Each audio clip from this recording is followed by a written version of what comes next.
Hello అండి, welcome back to our channel Riyu Shreyu. ఈరోజు మన కిచెన్లో చపాతీ అండ్ ఆలూ కర్రీ అయితే ప్రిపేర్ చేశానండి.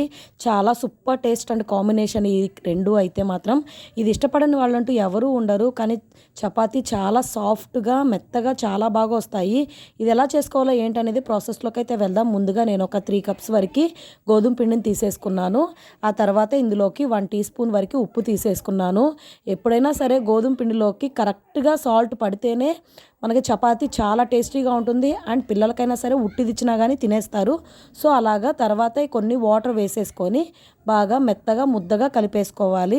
చూడండి, ఇలాగే కొన్ని వాటర్ వేసేసుకుంటూ పిండి అనేది మొత్తం చేతితోటి బాగా కలిపేసుకోవాలి. వీడియోలో చూపిస్తున్న విధంగా ఇలాగా సాఫ్ట్గా కలిపేసుకుంటే సరిపోతుంది.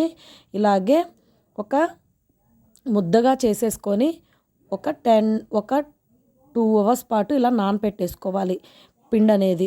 సో అలా నానపెట్టుకోవడం వల్ల మనకి ఏంటంటే చపాతీలు చాలా సాఫ్ట్గా వచ్చేస్తాయి. ఇలా మూత పెట్టేసుకొని పక్కన పెట్టేసుకున్నాను. ఆ తర్వాత ఇందులోకి కర్రీ ఎలా ప్రిపేర్ చేసుకోవాలో చూసేద్దాం. ముందుగా నేను 3 ఆలుగడ్డలు తీసేసుకున్నాను అండ్ 2 టమాటాలు, ఒక ఉల్లిపాయ తీసేసుకొని ఆలుగడ్డలని నేను పీలర్ తోటి పై పొట్టంతా తీసేసుకొని ఇలా పక్కన పెట్టేసుకున్నాను. ఆ తర్వాత వీటిని ఆలుగడ్డని కొంచెం పెద్ద ముక్కలుగానే కట్ చేసి పెట్టేసుకున్నాను. అండ్ ఉల్లిపాయను కూడా అండ్ టమాటాలు కూడా చిన్న ముక్కలుగా కట్ చేసి పెట్టేసుకొని పక్కన పెట్టేసుకున్నాను. ఆ తర్వాత స్టవ్ మీద ఒక ప్యాన్ పెట్టేసి ప్యాన్ బాగా హీట్ అయ్యాక కొంచెం ఆయిల్ వేసేసుకొని ఆయిల్ బాగా హీట్ అయ్యాక మనం పోపు గింజలు, కరివేపాకు అండ్ ఉల్లిపాయ, టమాటా వేసేసుకొని బాగా మెత్తగా ఉడికించుకోవాలి. ఈ టమాటాలు అనేది గుజ్జుగా ఉడికితేనే టేస్ట్ చాలా బాగుంటుంది. ఆ తర్వాత మనం ఆల్రెడీ కట్ చేసి పెట్టేసుకున్న ఆలూను కూడా వేసేసుకొని ఒకసారి మొత్తం బాగా కలిసేలాగా ఇలా కలిపేసుకోవాలి. ఇలా ఒక 2 మినిట్స్ పాటు ఇలా ఉడికించుకోండి. ఆ తర్వాత ఇందులోకి ఒక 1/2 టీ స్పూన్ వరకు కల్లుప్పు, కొంచెం పసుపు అండ్ కొంచెం కారం వేసేసుకొని మొత్తం బాగా కలిపేసుకోవాలి.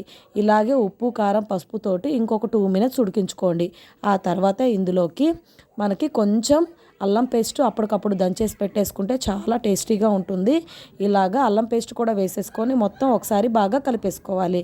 ఇలా కలిపేసుకున్న తర్వాత ఇందులోకి ఒక 1 గ్లాస్ వరకు వాటర్ అయితే వేసేసుకోవాలి. ఈ వాటరు వేసేసుకున్న తర్వాత ఒకసారి బాగా కలిపేసుకొని మూత పెట్టేసుకొని ఒక 10 మినిట్స్ పాటు ఉడికించుకోవాలి. ఆ తర్వాత ఇందులోకి మనము కొంచెం ధనియాల పౌడర్ వేసేసుకున్నాను. ఆ తర్వాత కొంచెం గరం మసాలా పౌడర్ కూడా వేసేసుకున్నాను. ఈ ధనియా powder, garam masala powder and అల్లం పేస్ట్ వేసేసుకున్నాం కదా, చాలా సూపర్గా ఉంటుంది. ఇది వేసుకున్న తర్వాత మూత పెట్టేసుకొని ఇంకో 5 మినిట్స్ ఉడికించుకోండి. చూడండి, కర్రీ అయితే చాలా బాగా వచ్చింది అండ్ కలర్ఫుల్గా చాలా బాగుంది. దీన్ని ఒక 2 మినిట్స్ ఉడికించుకొని స్టవ్ ఆఫ్ చేసేసుకోండి. అంతే అండి, ఆలూ కర్రీ అయితే రెడీ అయిపోయింది. దీన్ని పక్కన పెట్టేసుకొని ఆల్రెడీ మనము చపాతీ అయితే ఉండగా చేసేసుకొని పక్కన పెట్టేసుకున్నాం కదా, దీన్ని చిన్న ముద్దలుగా చేసేసుకొని కొంచెం ఆయిల్ వేసేసుకొని మనం పూరీ కర్రతోటి మంచిగా చపాతీలు ఎలా అయితే చేసేసుకుంటామో అలాగా మొత్తం చేసేసుకోవాలి. ఆ తర్వాత స్టవ్ మీద ప్యాన్ పెట్టేసుకొని ప్యాన్ బాగా హీట్ అయ్యాక చపాతీ వేసేసి అటు ఇటు బాగా కొంచెం ఫ్రై అయిపోయిన తర్వాత ఆ తర్వాత ఆయిల్ వేసేసుకుంటే మనకి చపాతీ అనేది బాగా పొంగుతుంది. చూడండి, చపాతీ అనేది అటు ఇటు బాగా కాల్చేసుకోవాలి.